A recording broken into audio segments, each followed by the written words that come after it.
Любен Каравелов. Човекът превърнал словото в най-мощното оръжие. Роден през 1834 в Копривщица. В епоха, в която България търси пътя към свободата. Каравелов не е само писател.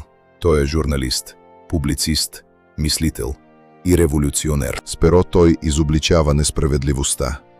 С книги събужда съзнанието, а с вестниците си дава глас на една поробена страна. В Букурещ той застава сред най-важните фигури на българската революционна емиграция и с голямата идея, че България трябва да бъде свободна. Свързва името си с Българския революционен централен комитет. И работи в една епоха, в която идеята за свобода вече не може да бъде спряна. Но Каравелов остава и творец. Автор на българи от старо време, на маминото детенце и на думите, които поколения българи помнят.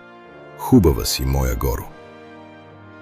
Той умира през 1879 година в Русе. Но делото му остава в литературата, в журналистиката, в революционната памет на България. Любен Каравелов, будителят, който показа, че понякога едно перо може да бъде по-силно от оръжие. За да не забравим героите на България, последвайте ни.